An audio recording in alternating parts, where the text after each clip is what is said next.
todos que vieram para esta noite memorável, certamente, né?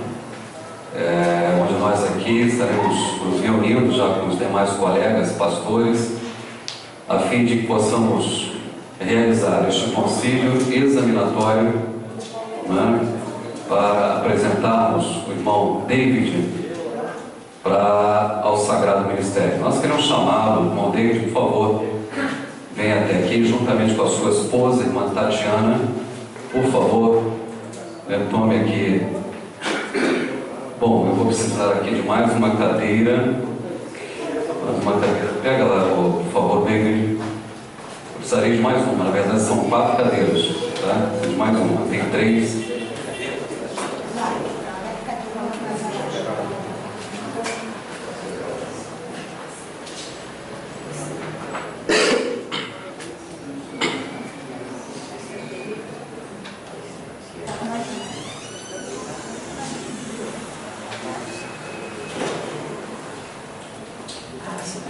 Sentaram aqui à nossa esquerda, a irmã Tatiana, né?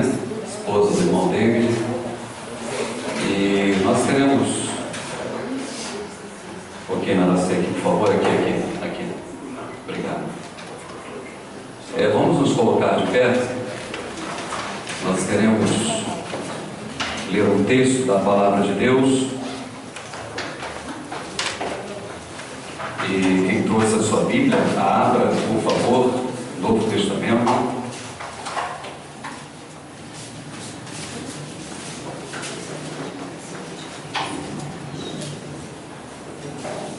Primeiro Timóteo, capítulo 3, verso 1. Apenas um versículo.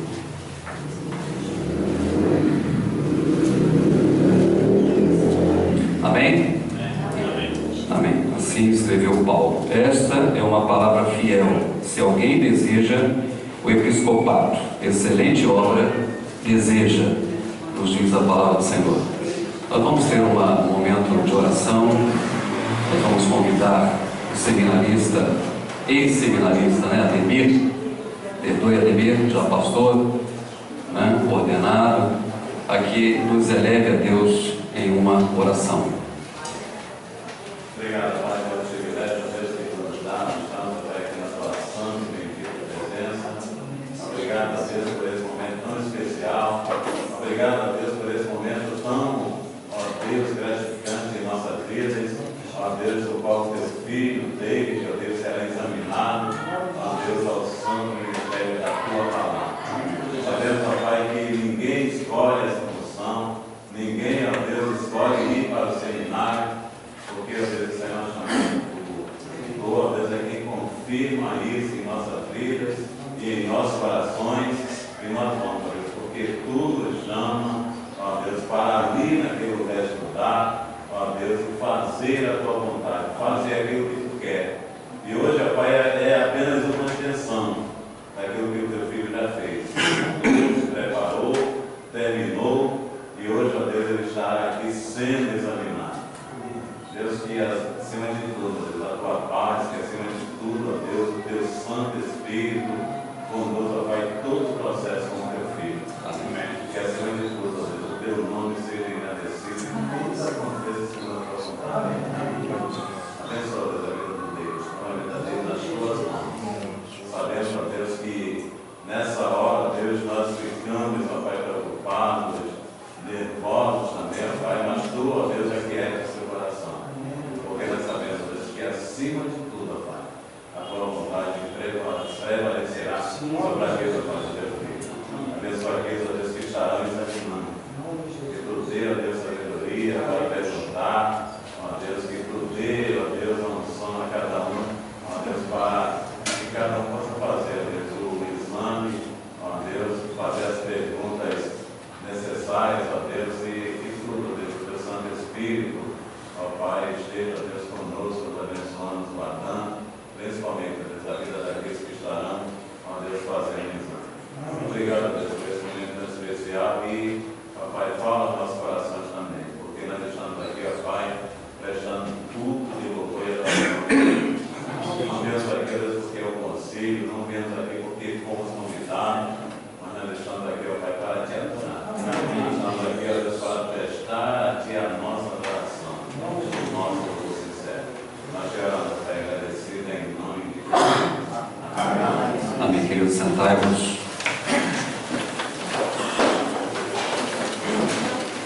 Irmãos, nós tivemos reunidos, né? Antes de nós estarmos aqui no santuário, e nós formamos, né, o nosso conselho. Tá certo? O presidente esse que nos fala, pastor dessa igreja, pastor Alcimar Rodrigues da Silva, nosso secretário, pastor Almindo, já está de pé, né? Pastor Almindo, para quem não conhece, pastor Almindo será o nosso secretário, e nós temos os 3 pastores a examinar: o irmão David, para conversão chamada, pastor Bruno, se coloque de pé, por favor, pastor Bruno, está conosco, da igreja, da 4ª Igreja Batista, né? Aqui em Nilópolis, ok? Teologia será o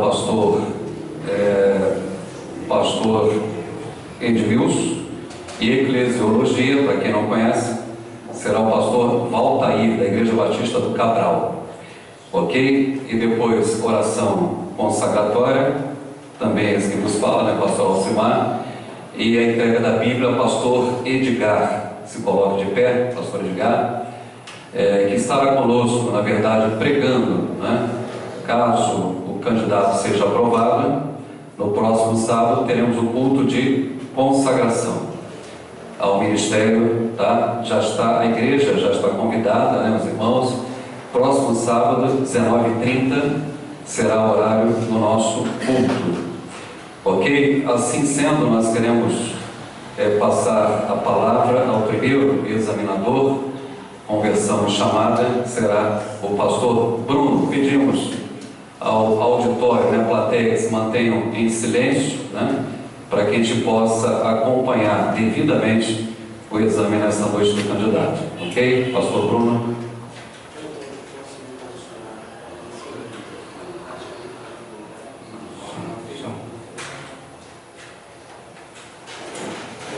Boa noite, glória a Deus.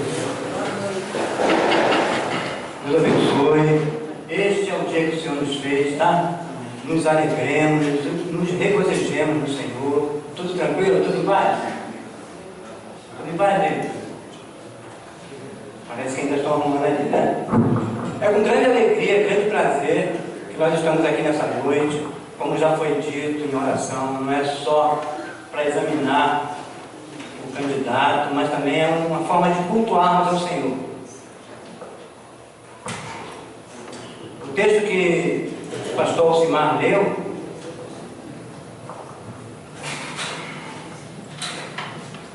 Timóteo 3, verso 1, fiel essa palavra e digna de toda aceitação. Quem almeja o episcopado, excelente obra almeja. Você já pararam para pensar? Eu vou dar um tempinho mais, né, esperar, porque eu gostaria que o candidato que eu fiz.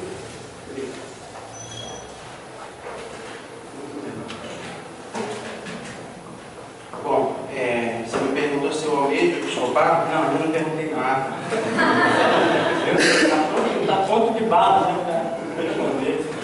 Então, quem almeja o episcopado, excelente obra almeja. Então, é interessante, é muito apropriado esse exame, querido David, porque tem muita gente que almeja o episcopado, não é isso? Você vê pessoas almejando o episcopado, mas sem pesar o que diz o versículo. Excelente obra almeja. Então, almejar, qualquer um pode almejar. Qualquer um pode desejar essa obra, mas tem gente que ainda não teve a noção exata da excelência da obra.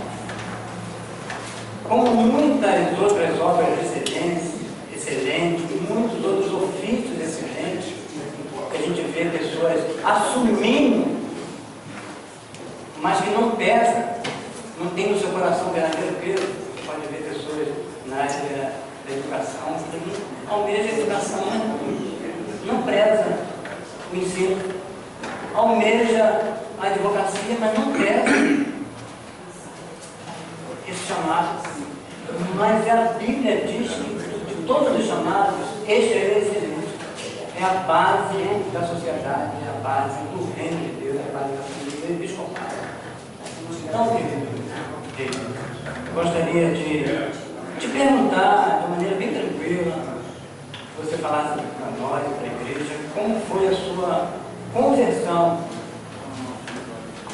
Bom, acredito que os membros da minha igreja, os alunos da Escola Bíblica Dominical já tenham me ouvido falar muito sobre isso, mas eu terei prazer imenso em repetir quantas vezes forem necessárias um pouco da minha história. Bom, minha família não é uma família convertida, a não ser minha falecida avó e o meu tio paterno, que inclusive alguns de vocês devem ter conhecido, Luiz Henrique Besses, vulgo Ziza, foi membro da Quarta Igreja Batista durante muitos anos, que me levou, desde muito pequeno, a frequentar os cultos na Quarta Igreja. E com 11 anos de idade, eu me recordo que eu estava numa competição de karatê na Pavuna, e estava dando a hora do culto que eu tinha marcado com meu tio, meu pai não vinha me buscar, eu já ficando ansioso, porque quem me conhece sabe que eu tenho esse problema de ansiedade, eu controlo ele, oro a Deus para que ele venha me policiar, para me dar essa calmaria, que inclusive agora eu estou sentindo, pastor Bruno, estava tenso até esse momento, mas agora eu estou bem tranquilo, graças a Deus.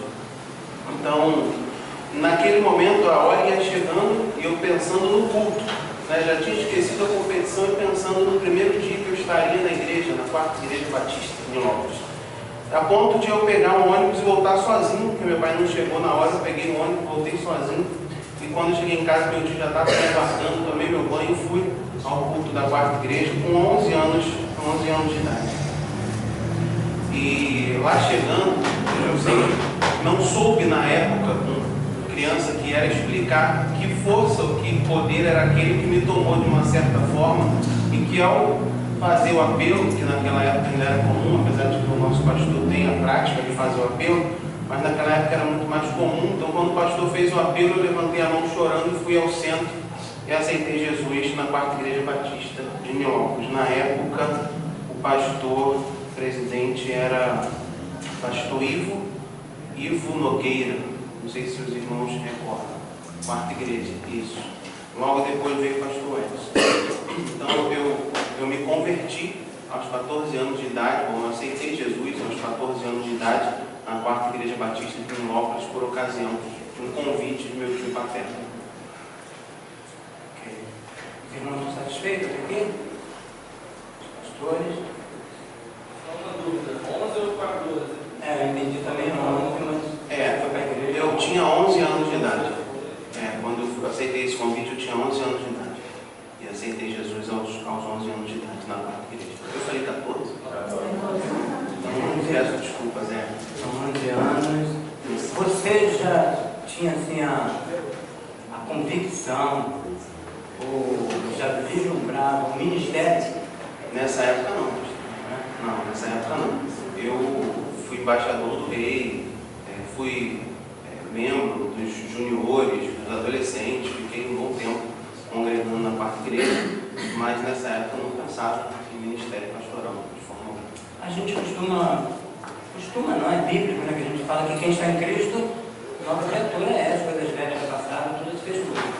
Você percebe em você mudança, apesar que você tinha 11 anos, e algumas pessoas de fora percebiam assim, não, o David é de uma maneira, agora é de outra. Isso aconteceu há pouco tempo, né? Porque eu acredito que conversão é um processo, na verdade. A gente vê isso na Bíblia, falando do exemplo de Pedro, né? Quando ele age de uma forma e Jesus diz para ele: quando tu te converteres, então apacenta minhas ovelhas. E essa conversão é um processo que começou lá atrás, pastor. Mas a minha trajetória, ela não se resume à Quarta Igreja.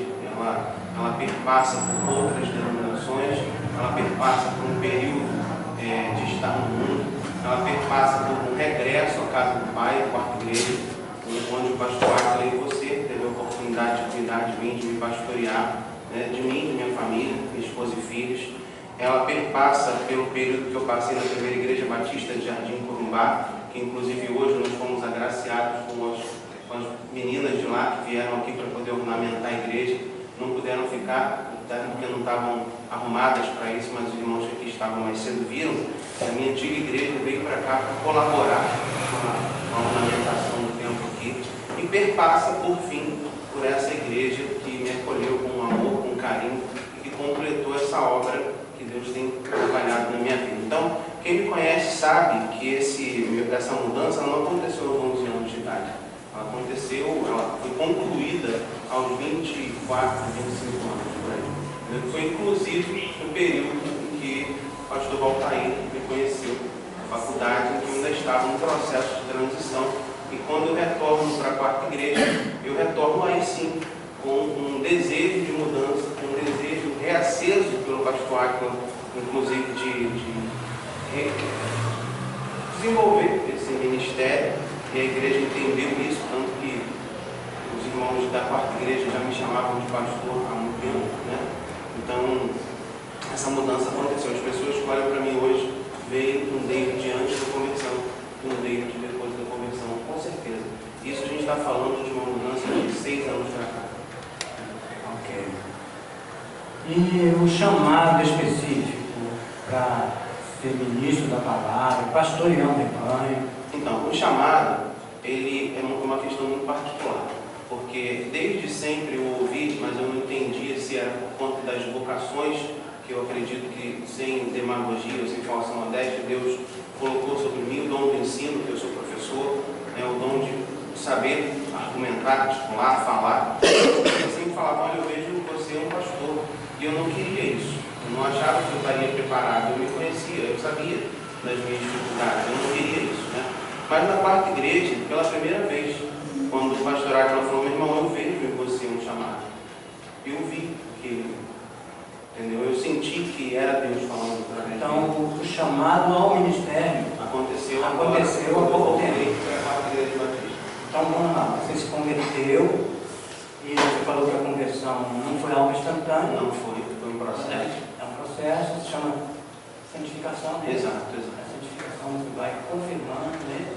Você sabe que algo mudou dentro de você, vai dar uma caminhada a uma santificação. Mas o chamado, você vê a diferença da conversão para o chamado? Você pode dar um exemplo? A diferença é que a conversão é o momento que você reconhece que precisa mudar a sua vida. Reconhece que precisa de Cristo para ter a sua vida transformada. Isso aconteceu lá atrás, começou lá atrás e concluiu na quarta igreja.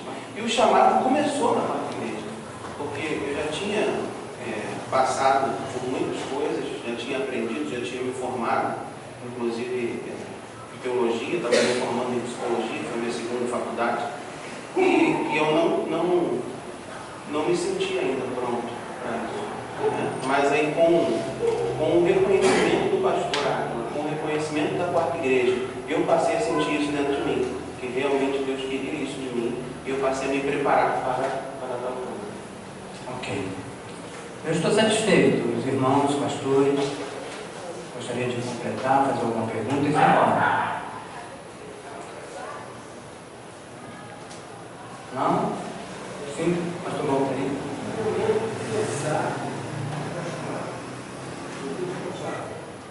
No momento exato, Chamada ao ministério. o dia e hora que você pensou. Foi na conversa que eu tive com o pastor Áquila, no momento em que ele falou, meu irmão, eu vejo em você um ministro, e que eu já tinha ouvido várias vezes e não tinha sido recíproco, não tinha tido uma sintonia, ou seja, eu não sentia a mesma coisa. As pessoas falavam, olha, isso não é para mim. Isso, exatamente. Entendeu? Eu não sentia isso. Ainda que você já exercesse uma função mesmo. Sim, mas eu não sentia isso. Era de maneira formal. Era informalmente, agora você quer formalizar. Quando que eu voltei para a quarta igreja, gente? Vocês, Edgar era de lá, pastor era de lá, começou em 2007. 2010, né? Então, em 2010, pastor. Foi assim que eu retornei para a quarta igreja, em 2010. O pastor Áquila levou alguns meses, 6, 7 meses, tratando de mim, de minha esposa, frequentando minha casa, pastoreando de fato. Em algum momento, depois que ele já tinha percebido isso, ele falou abertamente, olha, meu irmão, eu vejo em você um ministro, eu acho que você precisa se preparar para isso. E aquilo foi sentido no meu coração, como sendo verídico. Entendeu? Foi uma confirmação de Deus no meu coração de que aquilo era realmente o que ele queria. Entendeu? Então ali aconteceu de fato esse chamado, porque eu ouvi Deus chamar no meu coração. Ok? Tudo bom? Tudo bem? Amém.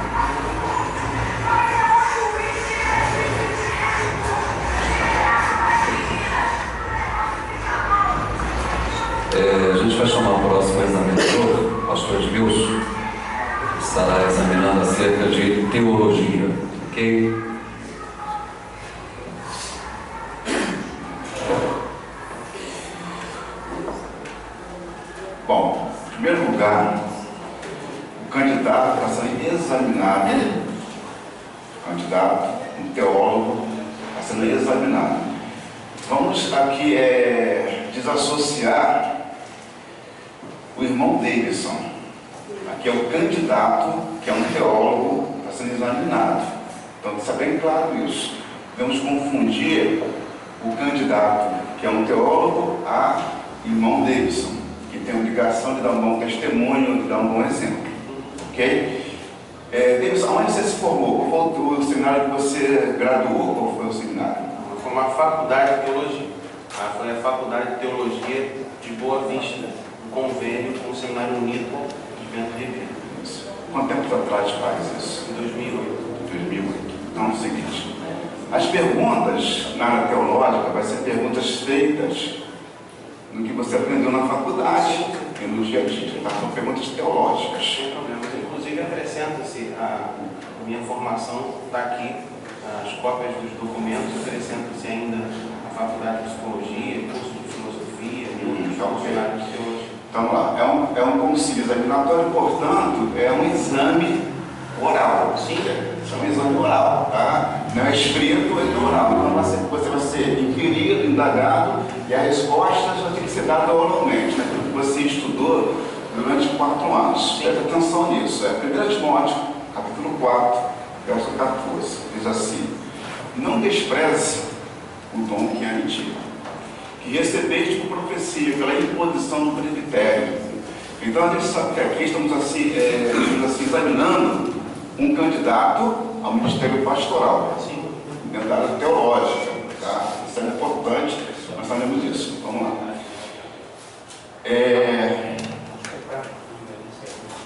Quais são as divisões da teologia deles?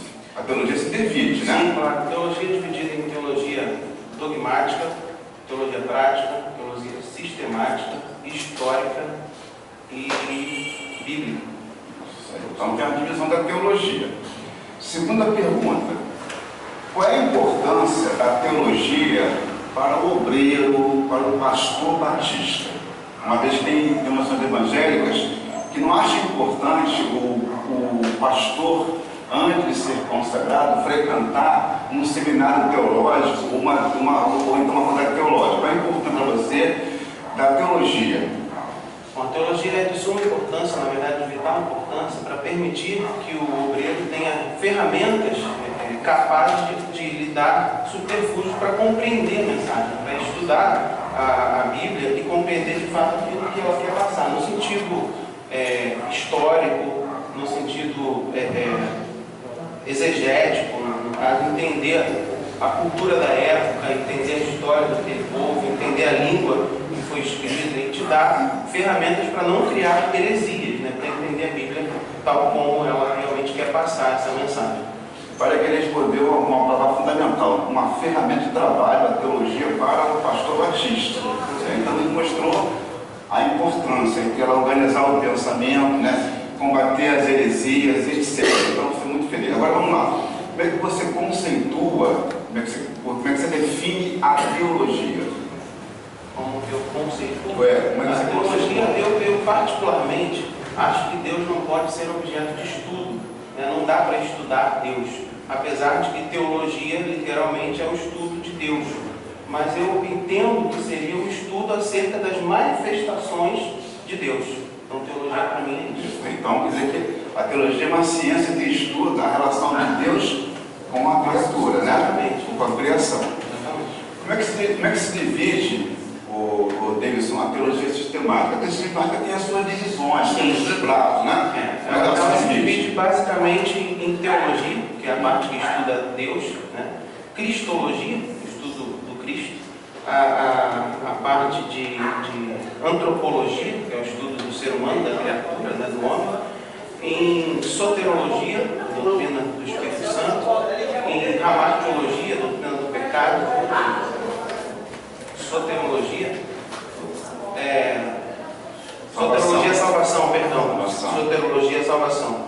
Doutrina do Espírito Santo é pneumatologia. Né? Isso. Então, angelologia, né, estudo dos anjos, e escatologia, que é o estudo das coisas finais. Né, Perfeito. Você foi perfeito. A gente sabe que o nervosismo faz parte, é uma reflexão oral aqui, pública faz parte do mesosismo. Isso a gente sabe, a gente não vai considerar isso, né? De uma forma simplesmente justificar. Então fica tranquilo.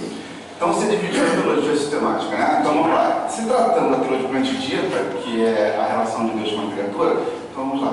Como é que você define, como é que você classifica a pessoa de Deus? Bom, eu tomo liberdade para tentar responder agora com fundamentação bíblica. Eu vou deixar a minha opinião de lado e explicar com base em textos bíblicos, tá? Então pode ser que demore um pouquinho mais. Vamos em Gênesis capítulo 1, versículo 1, que diz: no princípio Deus criou os céus e a terra.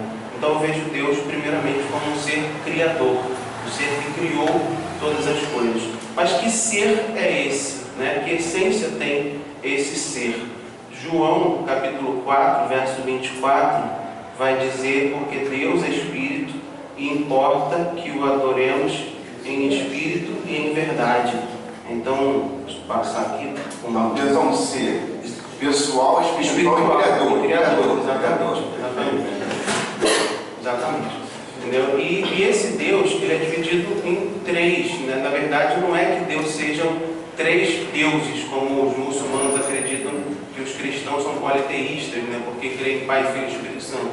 A doutrina da Trindade diz que Deus é um ser único, triuno, mas que se divide em três manifestações distintas: a figura do Pai, do Filho e do Espírito Santo. Então Deus é trino, Deus é criador, Deus é Espírito e Deus é pessoal.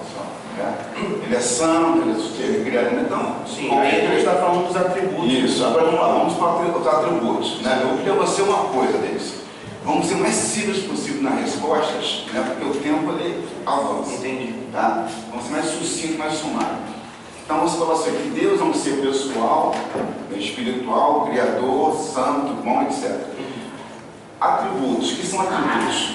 Atributos são características que definem tal pessoa. Né? Então eu poderia dizer que os atributos de Deus, dependendo da versão, nós teremos atributos comunicáveis e não comunicáveis, e outros teólogos diriam atributos pessoais e atributos morais. Né? Naturais e morais. Entendeu? Eu vou partir para a linha dos atributos comunicáveis e não comunicáveis. Não precisa citar texto. Não precisa. Tá. Só, você já dividiu, né? Atributos são predicativos, são qualidades, são características. Aí você falou de comunicados, não comunicados, naturais e morais. Então vamos lá. Então, com relação aos naturais, ou então os comunicados, como é que se classifica Eu diria eles? que seriam aqueles que ele permite que sejam comunicados a nós, criaturas, né? Nós seres humanos. Que seria: Deus é amor. Muitas pessoas falam: Deus é amor, Deus é justo, Deus é santo. Então, essas características de amor, de justiça, são atributos comunicáveis. Que chama de quê? De moral? De morais. Né? Morais. Você prefere morais? Morais. É melhor você colocar os morais e naturais, né? Tá bom. Os não comunicados, eles não usam muito em conselho, não. Tá bom. E os atributos, então, naturais seriam aqueles que fazem parte da natureza de Deus, por isso naturais. Né? E esses naturais não nos são comunicados, ou seja, nós não temos como definir Deus por conta da sua grandeza. E seria aí a eternidade, a não criação, né? Ele ter sido autônomo em se criar. Como isso aconteceu? Não sei, é Deus, entendeu? Isso é natural. Então ele é eterno, ele é onisciente, ele é onipresente, ele é onipotente. Esses atributos que são naturais, ou seja, são da natureza de Deus, mas que nós não sabemos explicar porque ele não nos permite saber. Ok, então se definiu então, os atributos, né? Perfeito, etc. Agora, se tratando da antropologia, né? Vamos para a antropologia. Você falou que a antropologia é tudo do homem, né? Como é que você é dicotomista, tricotomista, que pensa isso?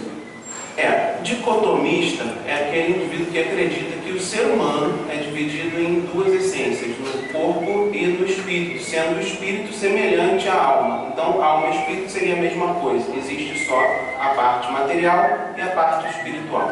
E o tricotomista seria um indivíduo que acredita que o homem é matéria e que há diferença entre espírito e alma. Então, o homem seria feito em três essências.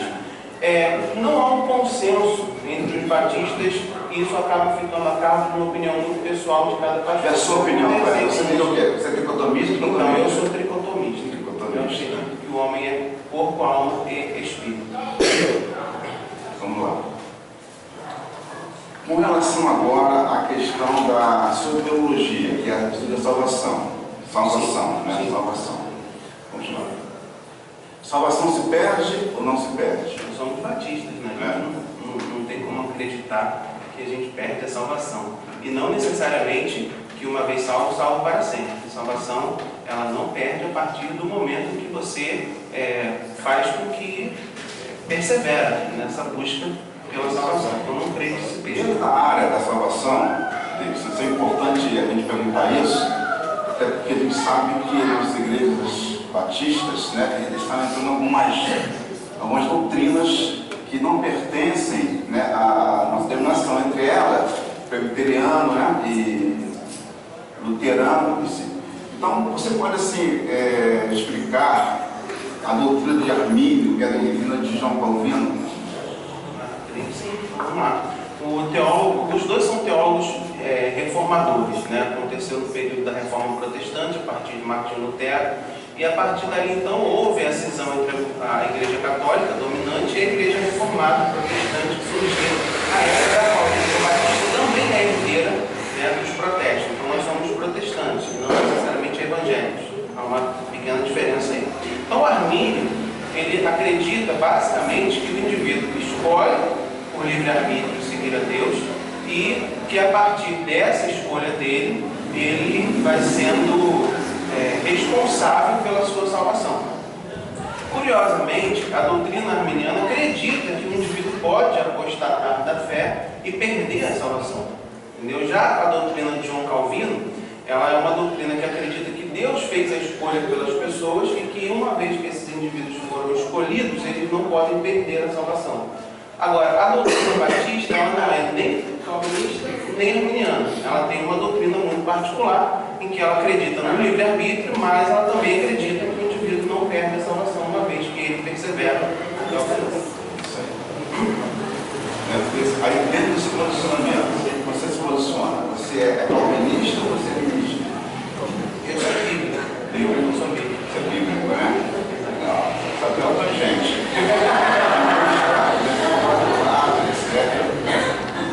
Ele tem gente que está assim calado, né? Silencioso. Com relação à salvação, quais são as condições para que o homem seja salvo? As exigências de Deus. Um texto que me chama muita atenção é o texto que diz: ide por todo mundo e pregai o evangelho a toda criatura, todo aquele que crer e for batizado será salvo. Então, a princípio, a ideia de que duas prerrogativas são necessárias para a salvação: crer e ser batizado. Mas na continuidade do versículo, o texto vai dizer: e todo aquele que não crer será condenado. O que me leva a crer que a única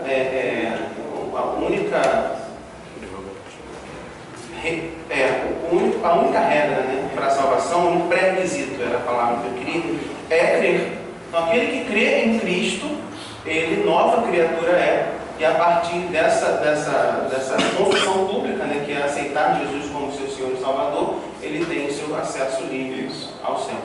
Podemos dizer que o arrependimento, a fé, a regeneração, a santificação também são pré-requisitos para a salvação? Sim, com certeza. Agora, há controvérsias no sentido de que o ladrão da cruz não passou por nada disso. Ele simplesmente creu e Jesus falou para ele: ainda hoje estará comigo no paraíso. Então, importa que o crente que tem tempo para se santificar, para se transformar de fato, ter a sua vida regenerada, ele faça isso não só para a sua própria salvação, mas para resplandecer também Cristo que mudou a vida dele. Então, para pregar o Evangelho a partir da sua própria vida. Mas aí a gente tem que avaliar muito individualmente, né? Coisa muito particular. Porque vão ter pessoas, vão ter casos, como o ladrão da cruz, que não passam por esse processo, mas que por crer é salvo. Agora, vamos lá. O tema do pecado, você chamou lá de quê? De amartiologia. Exatamente, vamos lá. Pecado original. O pecado original foi aquele cometido por Adão e Eva, né? Deus fala para ele: não coma dessa fruta, e ele come da fruta, né? Então o pecado foi a desobediência. Então o pecado, na verdade, é aquele de encontro e na contramão daquilo que Deus propõe ou ordena que seja feito. Então, ele comeu do fruto, né? Exato. Então, com relação à imputação de pecado, o que você entende como imputação de pecado ou pecado da posteridade? Uma vez nós somos filhos de Adão, nós somos da linhagem de Adão. Então, uma vez que Adão pecou, ele foi destituído da sua glória inicial e, consequentemente, todos os seus filhos futuros também tiveram, por herança do pecado, essa perda, né, das características iniciais. Então, nós somos seres pecadores, não porque necessariamente nós pecamos que pecamos, mas porque Adão pecou lá atrás, nós somos herança do pecado. Com relação à cristologia, a doutrina de Cristo, né? Sim. Quais são as naturezas de Jesus Cristo?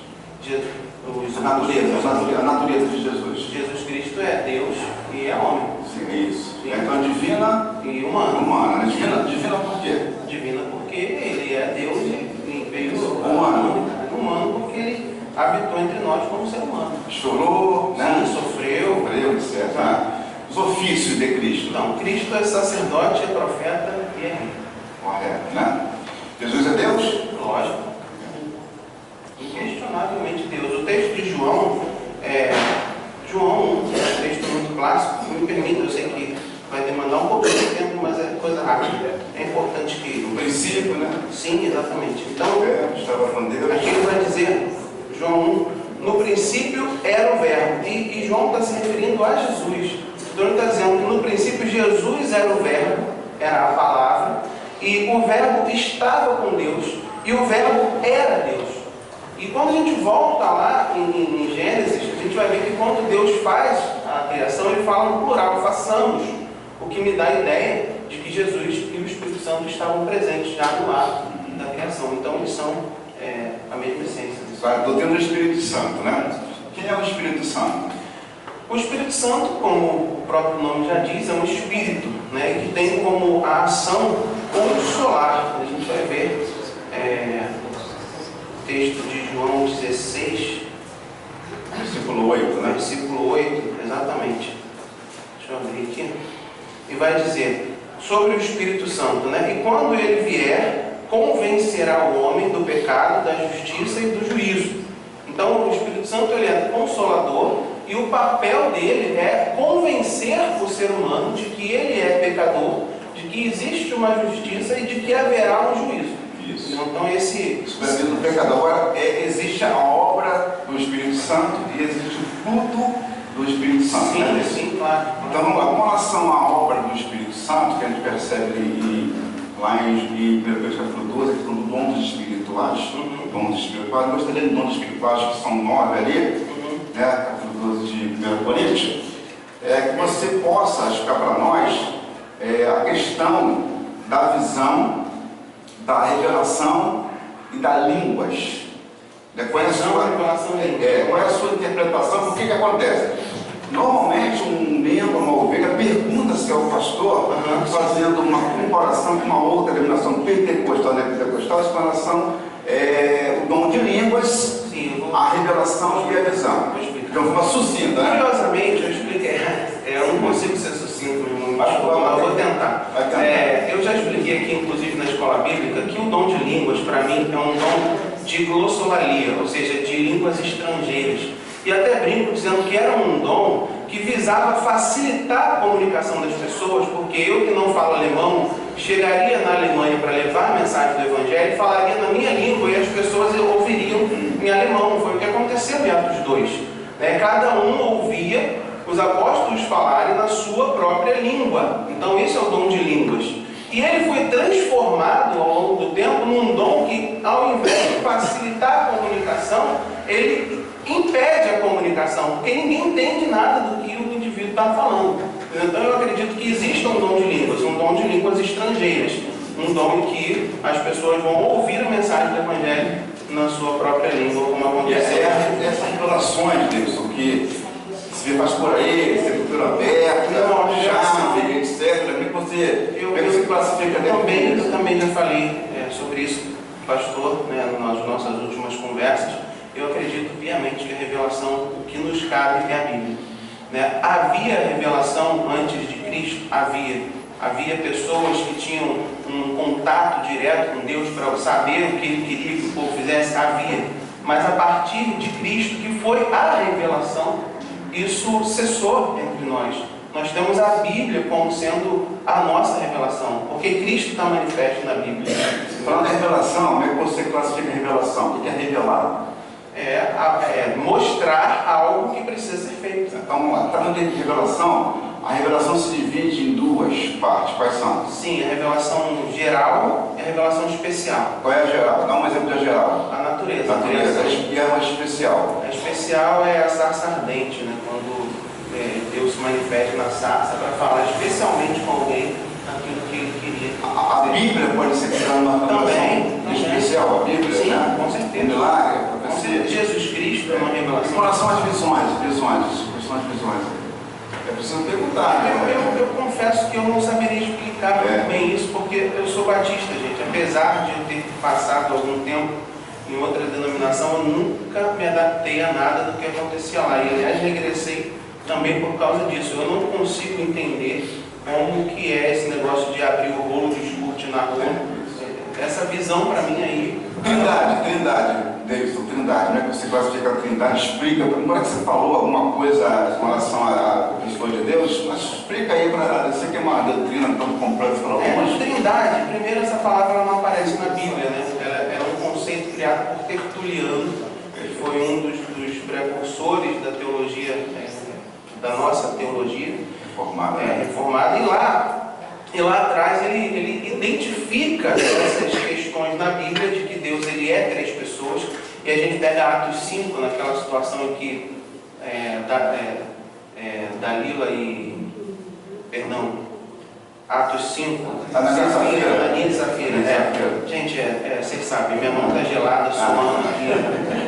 Então a gente pega Atos 5 lá, tem açúcar ali dentro. O açúcar, né?